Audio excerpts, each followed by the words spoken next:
Hey there, my name is Lexi, and thank you so much for joining me today for a book review. Today I am reviewing Becoming Miss Burton by Susan Burton and Carrie Lynn.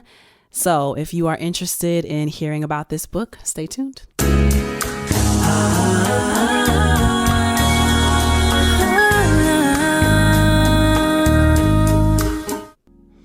Hey y'all, my name is Lexi, and today I am reviewing the book Becoming Miss Burton by Susan Burton.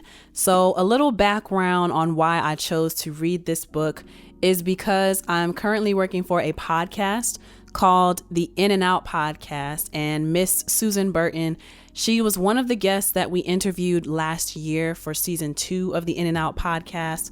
I think her episode will be dropping sometime in February of 2024. Not exactly sure yet, but y'all be on the lookout for that. But she was one of our guests, and the host mentioned that he was reading her book, so I decided I wanted to read it too. I was gonna go out and order it because I don't know that it's at any bookstores like a Barnes and Noble or anything like that. But I have a library card to my local library, and I was just scrolling around. I was strolling around the library, and I saw this book, and I said, wow, that's a sign. Let me just go ahead and read it. And so that's how I came across this book, Becoming Miss Burton: From Prison to Recovery to Leading the Fight for Incarcerated Women. So I'm going to try to give as much of background as I can. Hopefully I don't mess it up, but I really would implore you all to read the book for yourselves. Miss Susan Burton underwent a rough childhood. It was filled with abuse, and her brothers were in and out of jail and getting into trouble. She witnessed her mother being abused, and until she was abused eventually for herself. And that caused her to go down the wrong path in a lot of ways.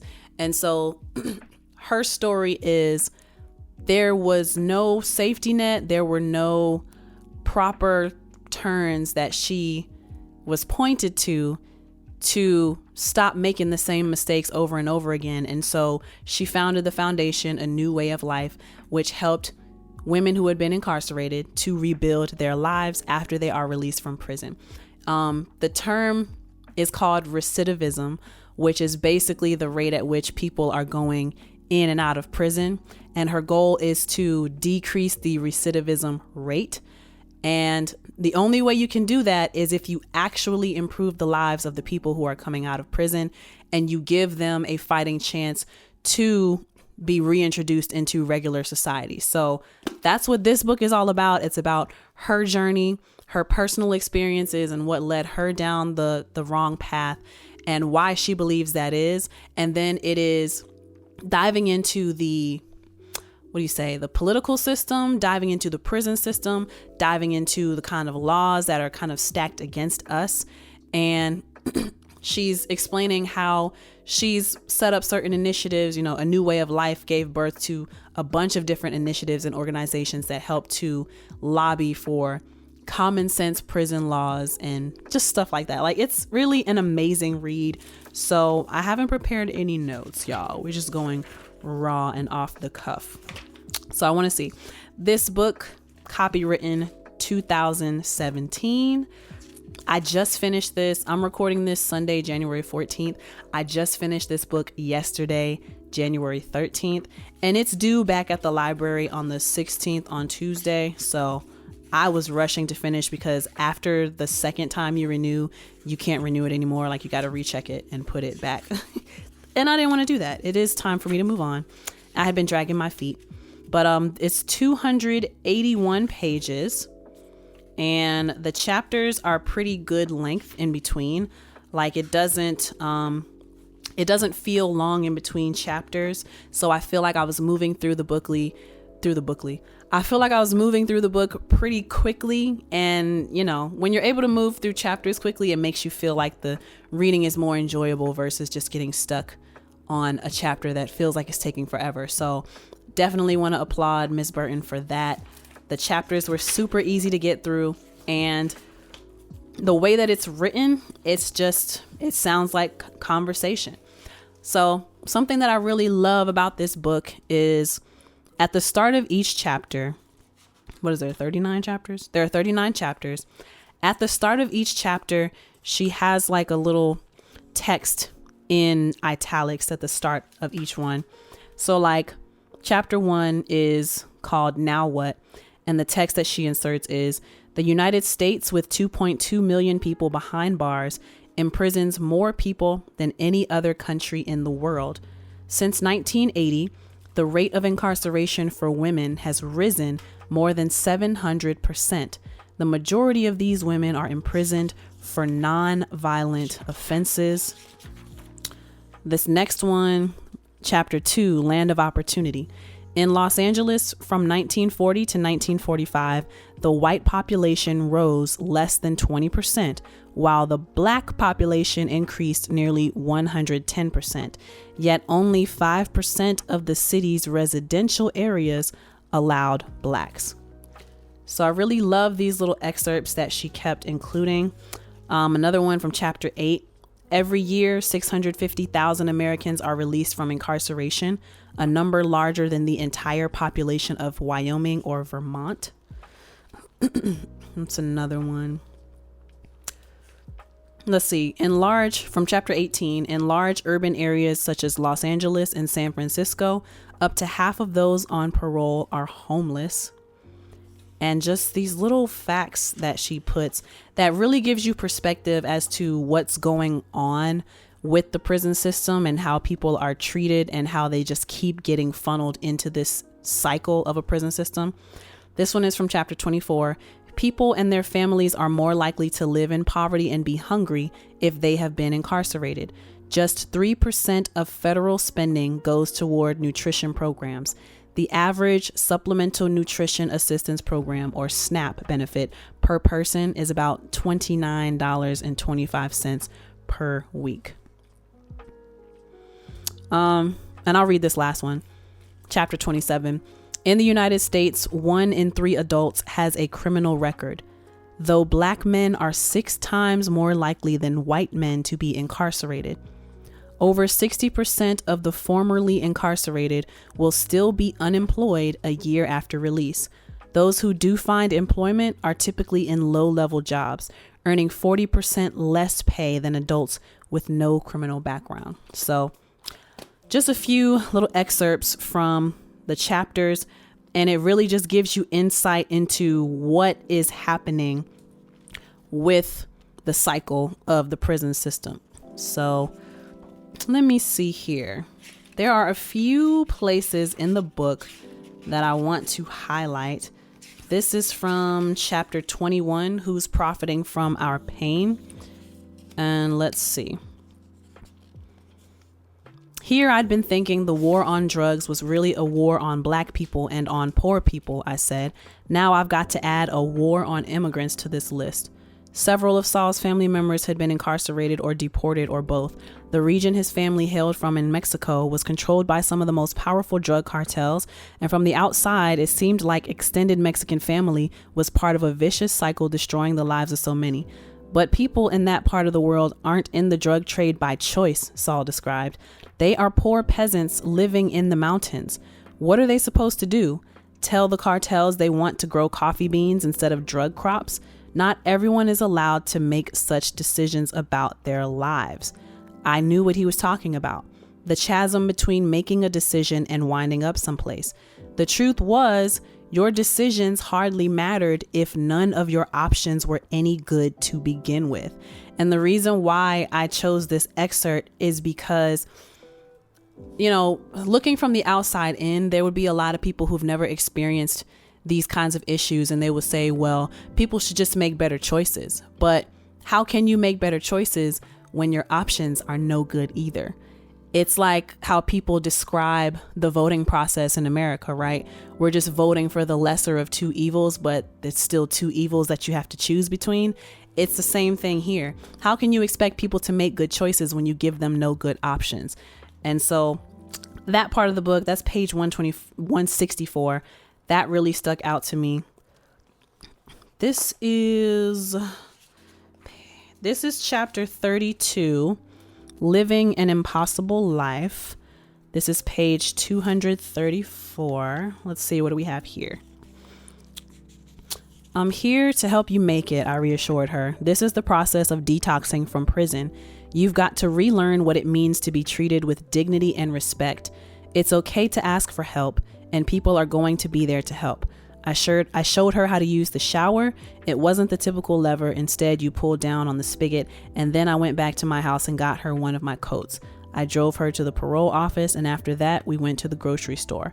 There's a lot of choices, a lot of colors. Don't be overwhelmed, I cautioned, knowing how jolting it could be to go from years of no choices and not be able to make a single decision to navigating a world very different from the one you left. And this is a perspective that I never even considered, like what this book has done for me and what I hope it'll do for you should you decide to go read it for yourself.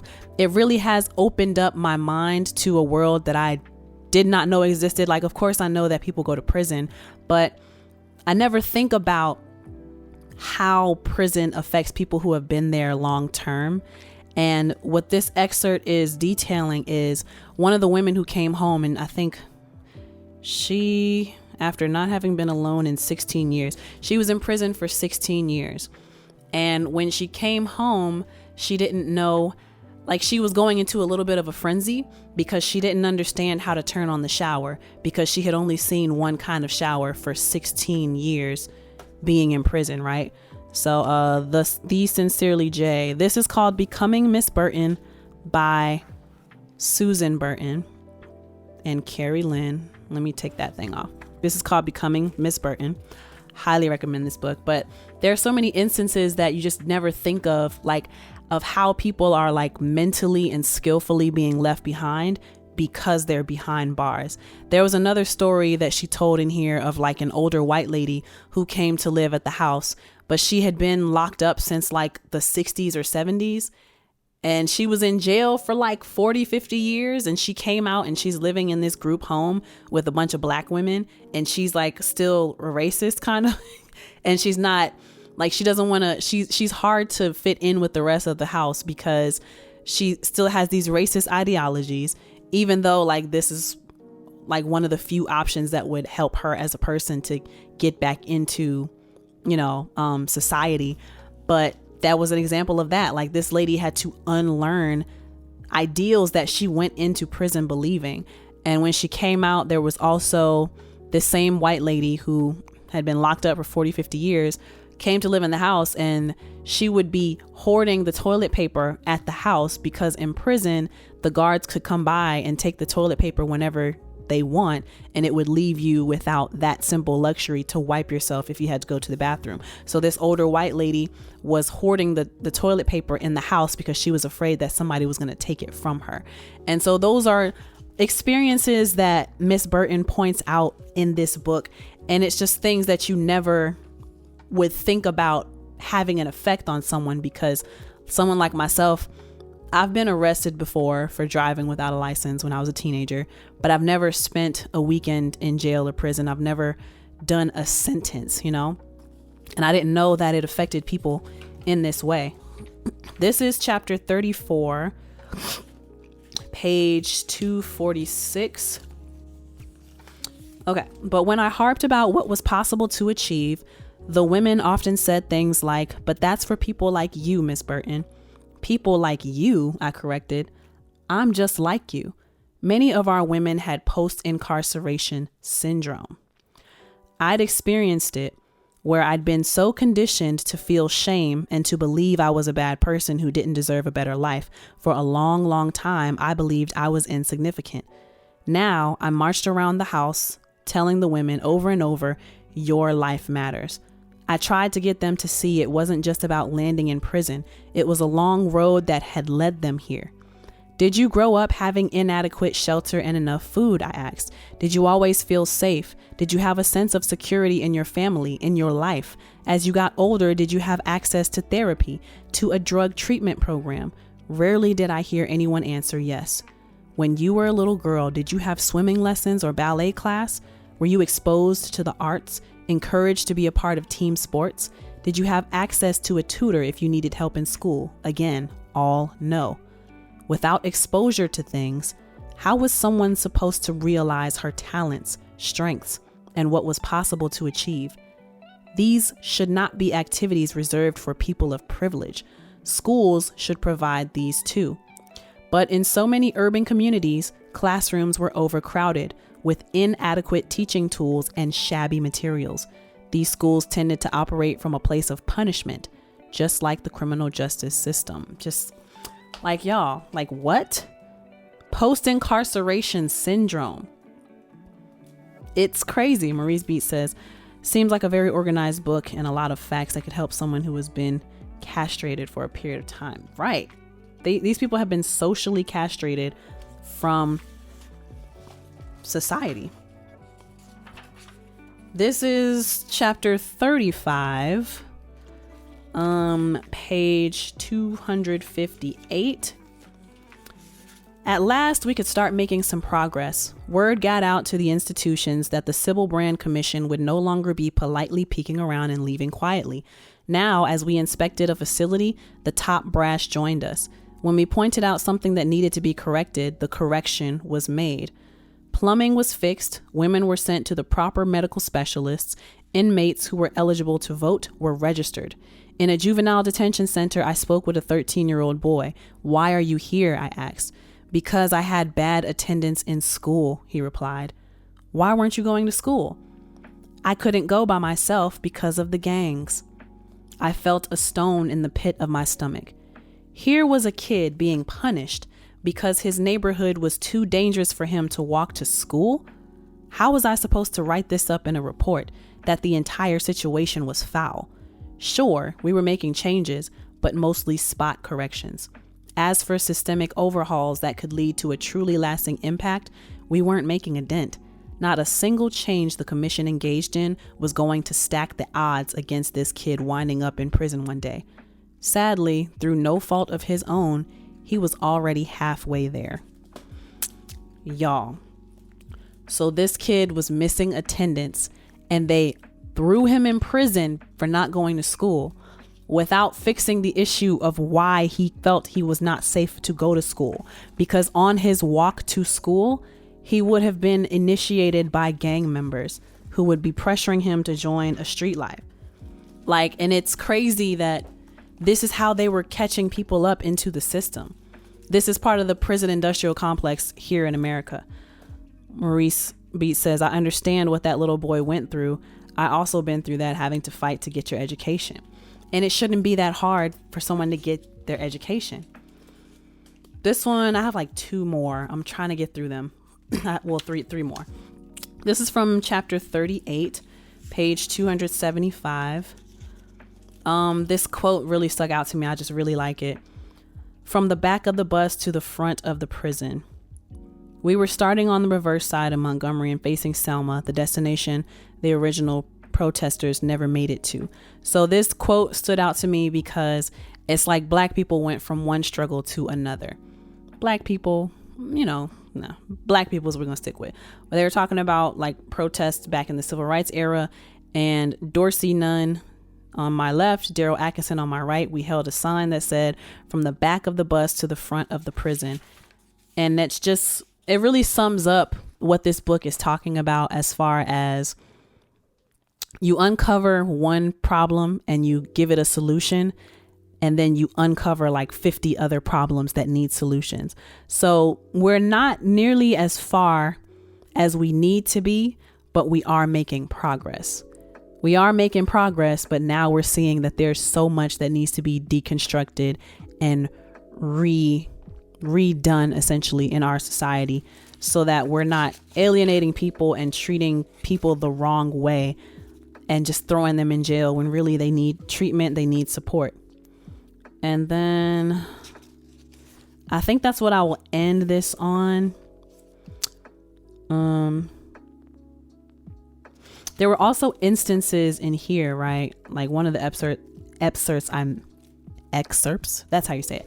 One of the excerpts I mentioned was how prisoners were being registered to vote. So apparently there were certain states who would lock people up, and the general rule is once you've been convicted, you lose your right to vote, right?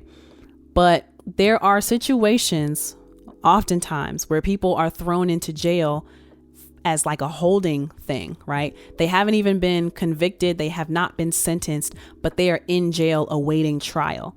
Technically, those people sitting in jail still have the right to vote. But because they're led to believe that any kind of arrest means that they're no longer eligible to vote, because they're made to believe that, they don't exercise their right to vote. So then the prison population becomes a place where these people are not represented. And what's like that slogan from for America, like way back in the 1700s, no taxation without representation? These people make pennies a day, and the price of their commissary, like stuff they buy in their little store in jail, it's exorbitant prices. Like there was a story in there of ramen costing like $1.50 for one pack of ramen or one cup of noodles, when you could go to the store and buy a 12 pack of noodles for $1.50. Or I'm trying to think what else was in there. That was the main example. There was something else. It was like $10. Oh, a bottle of shampoo. A little small tiny bottle in jail was $3.75. But if you go out into the real world, it's like $5, right? And so they fought to get like bigger sizes of shampoo in the jails for the women. But then the big bottles were $10 on the inside of jail. But on the outside, it's like $4 or $5, right? So these prisoners, they're working for slave pay, barely any pay, but it really is like a new form of slavery. They're not making a lot of money, and then they're charged these crazy prices on the inside for things that do not cost that much on the outside. And so imagine if you are a prisoner and you don't have the support of family or somebody on the outside putting money on your books and helping you to be able to kind of survive in prison with certain little basic necessities that you might need. And it's just crazy. So just in general, this book has really opened my eyes to a forgotten population. A lot of people will write off prisoners as having just been people who did something bad and now they deserve this punishment. They're serving their punishment. Yes, that might be true, but they're still people and they still deserve to be treated humanely, and they still deserve to be invested into. There's another excerpt in here that says something along the lines of it takes $60,000. Oh, that was another one. It's like $60,000 to house incarcerated people. That was actually one that I didn't read. So let me see. Chapter 39, page 277. Drugs are insidious, a social ill for some folks, a criminal ill for others. Just like me, Melvin had served time, but what good had that done? Taxpayers pay up to $60,000 per year to incarcerate a person. For the same fee as tuition at an elite university, I sat behind bars with no hope of a long-term plan, and I came out each time angry, demoralized, and primed to re-offend. To think what a different world we'd live in if someone like me, someone like Melvin, could have been sent down a productive path instead of to the Department of Corrections. Woo, y'all. So this book, Becoming Miss Burton, those are just a few of the excerpts, but those are some of the gut punches that you're going to hear in this book that really makes you reconsider a forgotten population of people who are incarcerated and imprisoned. And I would really implore y'all to read this. This is a great read. It's entertaining, but also educating. And you get to hear some amazing stories that people go through. And it's the same type of stories that we talked about on the podcast that I work for. It's called In and Out Podcast, where we have stories just like what you're going to hear in Becoming Miss Burton. And I highly recommend it. This was at my local library. If y'all go find it at your local library or go buy it, it's a great read. I don't know how much it costs, but it's great, y'all. So thank you so much for tuning in to this book review. Let me know what you think about this in the reviews or in the comments section. Make sure you like, share, subscribe. And until next time, my name is Lexi. Peace. Why you go so fast? Why you go so fast? You must got that heavy lead foot sinking on the gas. Slipping through this weather. Take your time. time so you can slip into something that's wetter. Why don't you slide in?